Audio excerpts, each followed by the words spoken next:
Okay, so we're starting with a small band abductor. So this works the muscles way up here in her hip. So they have to pull to rotate her knee outwards. So we have the machine where you push your knees together, and this would be like the machine that pushes your knees apart. So this strengthens up in the hips, so it helps build like the structures underneath big glute muscles. And these are also the structures you need for having your knees out on a squat and just healthy hips for like sumo deadlifts and regular life in general. So then she comes over here, we're going to do a side shuffles. So these are actually like side shuffles like a basketball player. So it's like you're playing defense against somebody. And she's bending her hips and her knees a little bit, which is good.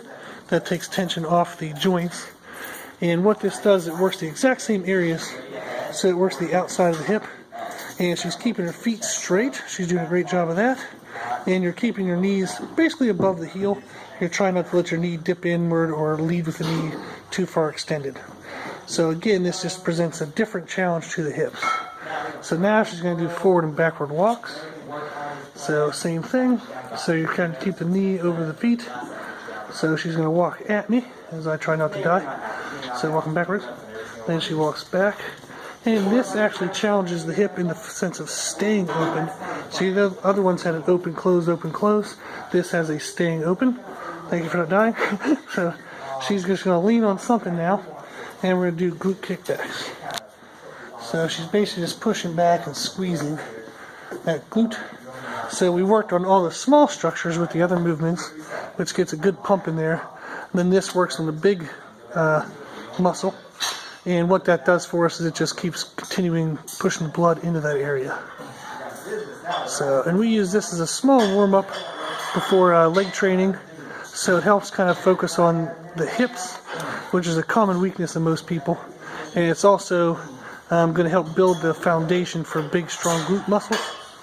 So this is just good for also back health. So the stronger your glutes are, the less work the lower back has to do. So, and these bands are real small, easy bands. They're a kit you can buy on Amazon. So she has a pretty aggressive band on right now, but there's different resistances. And I think it's like $10, $15. So pretty cheap and easy, and you can do it at home if you'd like. Cool, thank you. Okay, so this is a single leg stiff leg deadlift on a really wobbly blue pad. So the point of the exercise in general is to work on the hip structure on the leg that's down. So whatever leg is down, you're working on ankle stability, knee stability, and hip stability. You're also working on the internal glute muscles that have to do with internal, external rotation. And then you're working on the big glute itself.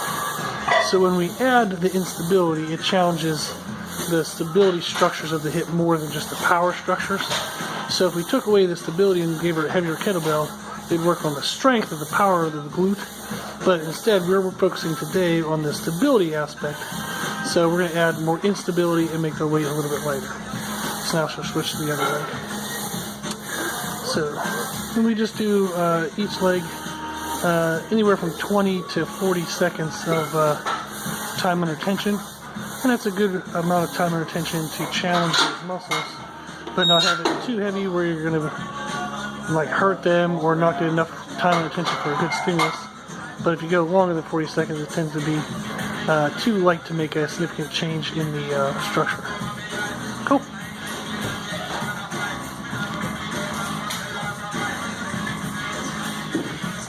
Okay, so what we're doing now is she's using our 50-pound dead ball, and we're doing basically what we call over the shoulders. So she's getting it to her belly, then she's using hip drive from her glutes and hamstrings to get the ball momentum to come up over her shoulder. So this is the same way. She almost died. It's okay though. So what this does, it works the hamstrings and glutes. So similar to like a sumo deadlift or kettlebell swing, stuff like that. It's just a different way of doing it. It's a little more fun. Just gives some variety to the training. So, and that's our 50-pound ball. So she's doing a pretty darn good job here. So, and this also builds like lower back and some other real life muscles. Okay, I guess she's done. Okay, so we're using our hex bar here, diamond bar, and we're going to do stiff leg deadlifts into regular deadlifts. So for the stiff leg deadlifts, she's keeping her lower back flat. So you can see that's really good flat positioning.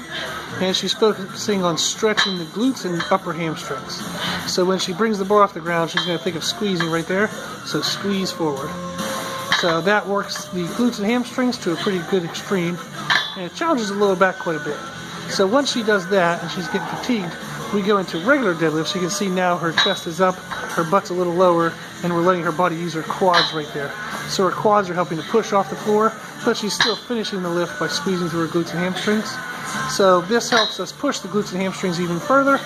Once they're fatigued, we let the quads come in to help out. Cool. She did a great job.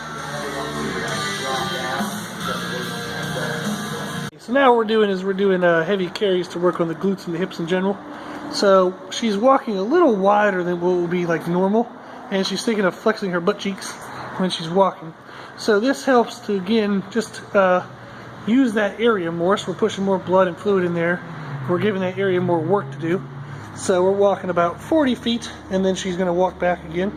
So we're keeping good posture. You don't want to be super tucked in your shoulders, and it'll cause too much stress to your lower back, but you don't want to be rounded over either. So just good, normal, healthy shoulder position, walking with a little bit of wide feet, squeezing the butt cheeks as you're going. Cool. What we're doing now is to increase the glute involvement of the walks, is we're adding a reverse band. So as she walks, I'm going to apply some resistance with this band. What this is doing is it's pulling her center of gravity more onto her heels, and she's having to really use those glutes and hips to fire through the step. So she can't lean forward out over her toes and use more of her quads. So I'm applying about like 20-30 pounds of pressure. So we'll spin around here with her. So it's not a lot of pressure. You don't want to try to pull the person backward. You still want to let them move forward. But again, what this does, it pulls her back onto the her heels, and that hip drive on the top of each step has to be more meaningful for her to move forward, and that's what's getting a better glute contraction.